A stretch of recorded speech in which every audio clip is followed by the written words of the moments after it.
کیسے ایک غریب لڑکی زنا کرنے پر مجبور ہو گئی اور کیسے اللہ تعالیٰ نے اس کی مدد کی، آئیے جانتے ہیں آج کی اسٹوری۔ جو واقعہ ہے غریب لڑکی کیا ہے جس کا اس کے والد کے سوا اس دنیا میں اور کوئی نہیں ہوتا۔ اس کا والد ہر وقت بیمار رہتا تھا اور وہ لڑکی ہر وقت اپنے باپ کی خدمت میں لگی رہتی تھی۔ اس کے باپ کی زندگی اب بس دوائیوں پر ہی چل رہی تھی، ان کے گھر میں کچھ بھی کھانے پینے کے لیے موجود نہیں تھا۔ اس لڑکی کے باپ کو جب بھوک لگتی ہے تب وہ کھانا مانگتا ہے کہ بیٹا مجھے کچھ کھانے کے لیے لا دو، مجھے بہت بھوک لگی ہے۔ یہ سن کر وہ لڑکی کہتی ہے ٹھیک ہے میں دیکھتی ہوں، اگر کچھ کھانے کے لیے پڑا ہے تو میں لے آتی ہوں۔ کچھ دیر بعد جب وہ لڑکی واپس آتی ہے اور اپنے باپ کو خالی برتن دکھاتی ہے اور کہتی ہے کہ گھر میں کھانے کے لیے کچھ نہیں ہے، ایک روٹی تک موجود نہیں ہے۔ یہ بات سن کر اس کے والد کی طبیعت اور زیادہ خراب ہو جاتی ہے اور وہ چارپائی پر گر جاتا ہے۔ لڑکی جلدی سے اپنے والد کو دوائی دینے کی کوشش کرتی ہے، لیکن جب وہ دیکھتی ہے کہ دوائی بھی بالکل ختم ہو چکی ہے تب وہ لڑکی اپنے والد سے کہتی ہے کہ ابا جان گھر میں کچھ بھی کھانے کے لیے نہیں ہے اور آپ کی دوائیاں بھی ختم ہو چکی ہیں۔ تب اس کا باپ کہتا ہے کہ بیٹا تم پریشان مت ہو، تم اپنے کسی ہمسائے کے پاس جاؤ اور ان سے مدد مانگو، مجھے یقین ہے کسی نہ کسی کو تو ہم پر ترس ضرور آئے گا اور وہ ہماری مدد کریں گے۔ لڑکی اپنے ایک ہمسائے کے پاس جاتی ہے اور گھر کا دروازہ کھٹکھٹاتی ہے۔ آگے سے ایک شخص باہر نکلتا ہے اور لڑکی اس کو اپنی ساری مجبوری بتاتی ہے اور اس سے مدد کی طلب کرتی ہے۔ تو وہ شخص کہتا ہے کہ معذرت میں آپ کی مدد نہیں کر سکتا، میرے اپنے گھر کے حالات بہت خراب چل رہے ہیں، آپ کسی اور سے پتہ کر لیں۔ تب وہ لڑکی تیسرے ہمسائے کے پاس جاتی ہے اور ان سے کہتی ہے کہ میری مدد کیجیے، میرے والد صاحب کی طبیعت بہت خراب ہے اور میرے گھر میں کچھ بھی کھانے پینے کے لیے نہیں ہے۔ لیکن وہ شخص بد کردار تھا، وہ لڑکی کی حالت دیکھ کر اس کا فائدہ اٹھانا چاہتا تھا اور اس کو بہت ہی گندی نظر سے دیکھنے لگا۔ وہ شخص اپنی جیب سے پیسے نکال کر لڑکی کی طرف بدتمیزی کرنے لگتا ہے اور کہتا ہے کہ ٹھیک ہے میں تمہاری مدد کروں گا، یہ دیکھو بہت سارے پیسے ہیں، یہ میں سارا تمہیں دے دوں گا، لیکن تمہیں بھی میرا ایک کام کرنا پڑے گا، میری ایک خواہش ہے تمہیں وہ پوری کرنی پڑے گی اور میرے گھر میں آنا ہوگا اور صرف 1 گھنٹہ تمہیں میرے پاس رہنا ہوگا اور میں یہ سارے پیسے تمہیں دے دوں گا۔ وہ لڑکی اس درندے کی نیت کو سمجھ جاتی ہے اور اس کو کہتی ہے کہ میں غریب اور مجبور ضرور ہوں لیکن میں اپنی عزت کا سودا نہیں کروں گی، مجھے آپ کی مدد نہیں چاہیے، آپ کا بہت شکریہ۔ یہ کہہ کر وہ لڑکی گھر واپس آ جاتی ہے اور اپنے والد کو کہتی ہے کہ ابا جان کسی نے ہماری مدد نہیں کی۔ اگلے دن لڑکی کے والد کی طبیعت اور زیادہ خراب ہو جاتی ہے۔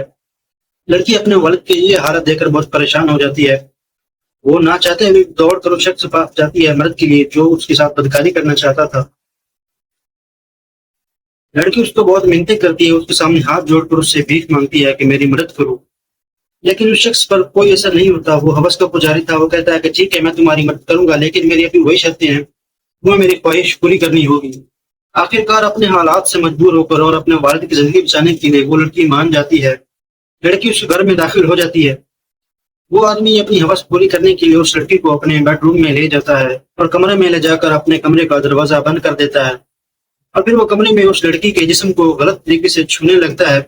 وہ لڑکی اس کو منع کرتی ہے لیکن وہ اس کی بات نہیں مانتا۔ تب وہ آدمی اس لڑکی کو بیڈ پر دھکا دے دیتا ہے اور اس کو لٹا دیتا ہے۔ جیسے ہی وہ شخص اس لڑکی کے قریب جانے کی کوشش کرتا ہے تب لڑکی کہتی ہے کہ تم میری مجبوری کا فائدہ تو اٹھا رہے ہو، میرے ساتھ جاتی تو کر رہے ہو، لیکن اللہ تعالیٰ کی لاٹھی بڑی بے آواز ہے، تمہیں اس چیز کی سزا ضرور ملے گی، تمہیں میرا اللہ تمہیں کبھی معاف نہیں کرے گا، تمہیں اس کی سزا ضرور ملے گی۔ لڑکی کی یہ بات سن کر وہ آدمی بہت ڈر جاتا ہے اور وہ ایک دم پیچھے ہٹ جاتا ہے، اس کے دل میں خوف خدا آ جاتا ہے اور وہ بہت ڈر جاتا ہے اور کانپنے لگتا ہے۔ تب اٹھ کر لڑکی کہتا ہے کہ بہن مجھے معاف کر دینا، میں ہوس کی آگ میں اندھا ہو چکا تھا، مجھے نہیں پتا تھا کہ میں یہ کتنا بڑا گناہ کرنے جا رہا ہوں، تمہارا بہت شکریہ، تم نے میری آنکھیں کھول دی، تم مجھے پیسے لو اور مجھے تم سے کوئی مطلب نہیں ہے، تم بے شک اپنے گھر جاؤ، باعزت کس جاؤ، میں تمہارے ساتھ کچھ بھی نہیں کروں گا اور تمہارا بہت شکریہ کہ تم نے میری آنکھیں کھول دی۔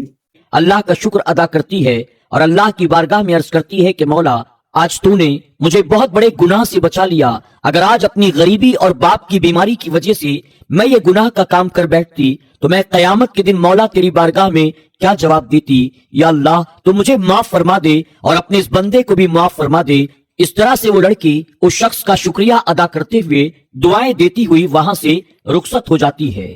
دوستو جب ہم خود اپنے آپ کو گناہ سے بچانا چاہتے ہیں تو اللہ تبارک و تعالی ہماری ضرور مدد فرماتا ہے، لیکن اگر ہم اپنے آپ کو خود گناہوں سے نہ بچانا چاہیں تو بھلا ہمیں اور آپ کو گناہوں سے کون بچا سکتا ہے؟ اللہ ہم سب کو ہر طرح کے گناہوں سے، برائیوں سے، ہر حرام و ناجائز کام سے بچنے کی توفیق عطا فرمائے، آمین یا رب العالمین۔ دوستو امید کرتے ہیں کہ آج کی ہماری یہ کہانی آپ کو ضرور پسند آئی ہوگی۔ آج کی اس کہانی سے آپ نے کیا سیکھا؟ کمنٹ باکس میں جا کر ضرور کمنٹ کریں اور کہانی پسند آنے کی صورت میں اسے لائک کرنا اور اپنے دوست احباب کے ساتھ شیئر کرنا نہ بھولیں۔